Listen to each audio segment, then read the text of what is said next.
In this video, we're going to talk about AI tools and programming. First, we should be clear about what we mean by artificial intelligence. I've put the name intelligence in quotation marks because the tools that are referred to as AI are not really intelligent in the way that we think of human intelligence. These tools are really just statistical algorithms, very powerful ones, very impressive ones, but still just statistics.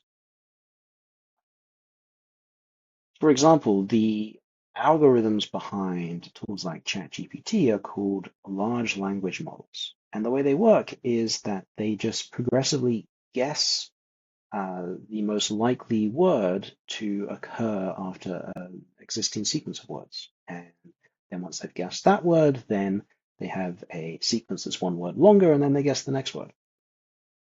There's no intelligence really in that guessing. Um, and there's no understanding or comprehension of the text that they're generating, they're they're just basing this based on all the data that they're trained on. So there are some metaphors you can use when thinking about these AI tools.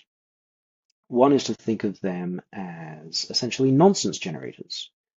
You can just assume everything that is coming out of these AI tools is nonsense, and the algorithm is trying to guess um, nonsense that is most likely to follow whatever prompt you have given the tool.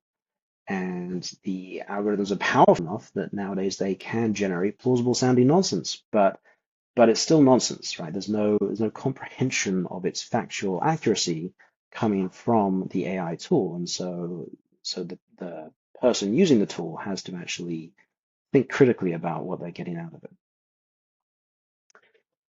Another analogy would be to think of these AI tools as kind of like drunk navigators, right? You can imagine you're driving a car, trying to get home, and the AI tool is kind of like a friend in the seat next to you, giving you directions on how to get to their house so you can drop them off, except that they've had too much alcohol to drink, and so um, they're not necessarily very aware of what's going on around them. Right? They might be telling you to turn left at the next exit, but do they really know where they are and where they're going?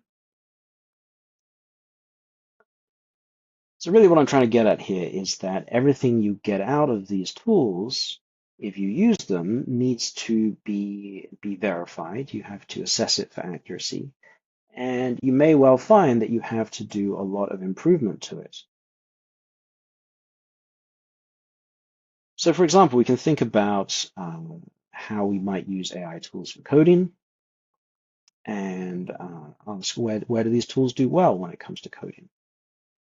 Well, they do pretty well when it comes to simple problems. The reason being that there's a lot of those kind of problems in the data sets they were trained on. So they're quite good at guessing um, the the code that should come in these sequences because they've seen a lot of similar code before.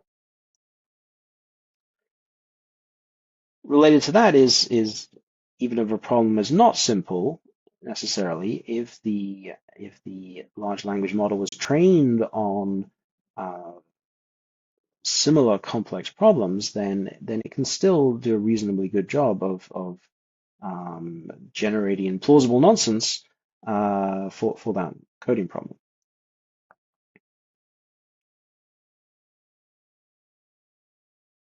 They can also do quite well if you give them extensive prompts that describe in a lot of detail what you want done.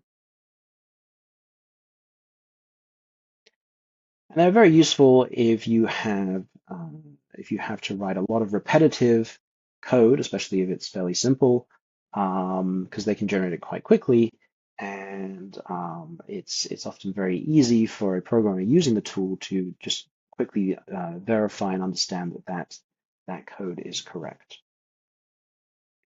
But there are also areas where they struggle. So as we've already talked about, these algorithms behind the AI, they have no understanding of meaning, right? They don't understand what the code is actually doing, right? They're just sort of generating plausible nonsense. So often when it comes to complex problems or novel problems that were not in the algorithm's training data set, then the AI cannot uh, generate an accurate response. It won't give you code that actually solves that problem. Or the code may have a lot of bugs because, again, the algorithm doesn't really understand what this code is doing or supposed to be doing. Um, um, and so it's guessing nonsense, and often that nonsense is wrong in places. Another challenge is that even if it seems like the AI has generated correct code, it's then very easy for uh, that code to be used without any human really understanding it in any great detail. Right? A human code that's been written solely by a human has had to have someone think kind of deeply about it, and that's not necessarily the case with AI code, um, which can cause more work down the line when a human has to actually interact with that code and then spend time actually understanding it. So is coding with AI faster or better? Well, sometimes. Often what happens is that um, you you get some initial code back from an AI tool fairly quickly, but then a lot of work then has to happen elsewhere. So, for example, it can take a lot of time to debug the code that you get from the AI, especially if it comes with a lot of errors. And often because the AI doesn't generate code that necessarily follows the best practices that an experienced programmer might have used when writing the same code. You also have to spend a lot of time reading and understanding the code that the AI generates. And as we already mentioned, often the quality of the output you get from AI tools is related to the quality of the prompts that you originally wrote. So you can often spend a lot of time writing or rewriting prompts to get code of a sufficient quality.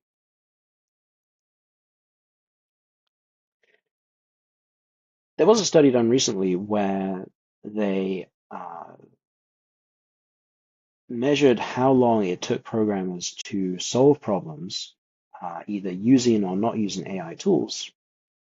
And then they asked them afterwards, what was their perception of how much it had sped up their programming. And the programmers all thought that it had sped up their work a lot, but when the scientists running the study actually crunched the numbers, they found that actually it hadn't sped up the programmers, um, and in some cases it had actually made them slower. And so there's this perception problem where it seems like it's quicker to use these tools, um, and part of the reason for that might be that uh, it reduces the feeling of struggling initially. You don't have to stare at an empty screen and type in all the code yourself, which can give a false perception of that things are going faster.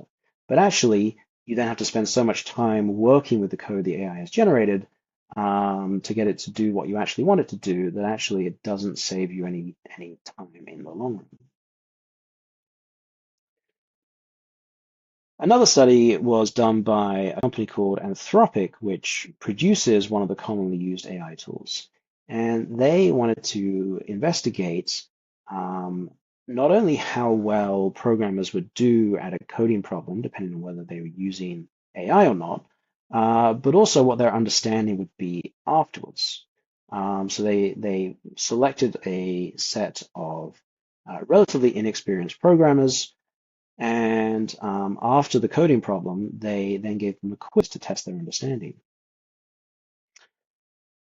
What they found was that in their case, on this particular problem, the programming was slightly quicker if you used AI, but the understanding of those programmers of the problem was much, much worse in the group that used AI. The AI users did 17% worse on the quiz afterwards, or the equivalent of nearly 2 letter grades. All this is to say that AI can't learn for you. And it's often tempting to use AI tools because it can feel easier, but the fundamental problem is that there's always a bit of struggle in learning. It's always a bit difficult to sit down with something that you don't understand and figure out how it works and how to understand it. And coding is one of those things. It does involve practice to get better at. And unfortunately, if you use an AI tool to code on your behalf, then you don't get that practice yourself. The other problem is that often the people who are being productive with these AI tools are the ones who are already good at coding, especially without using the AI tools. And so we have this kind of catch-22 situation where the AI tools limit your own improvement, but you need to be good at programming in the first place to actually be good at using those tools. The other problem is, well, if you mostly rely on AI tools for coding, then why would an employer hire you, assuming this is a career you're interested in? If all you can do is plug stuff into an AI, then you're no better than the next person. You're no better than someone with no training. So there are many reasons why it's good to learn how to program without using AI. There's another nuance to the study we just looked at, which is that although overall the AI users did worse on average, some of them did really badly on the quiz, and some of them actually didn't do that badly at all. So what caused those differences? Well, the study authors dug into the data a bit, and they found that it seemed to correlate with the way in which the programmers had used the AI to help on the problem. So they found that the people who did badly on the quiz, the ones who didn't seem to understand the code they'd submitted to solve the problem, had used the AI in particular ways. They had just given the AI the problem and sort of copy pasted the solution without really thinking about it. Or even if they had had some interaction with the AI, they hadn't really tried to actually understand the solutions it was giving them back. Whereas the programmers who did well on the quiz, even though they used AI, tended to follow certain patterns with their AI use. In particular, after the AI generated code, they would then continue to interact with the AI, asking follow-up questions to try and understand all the different parts of the solution that the AI was generating. They also asked the AI to give explanations of any code that it generated, or sometimes they didn't even use the AI to generate code, they just used it as a tutor, explaining concepts so that the programmer then understood it and could go and write the code without the AI.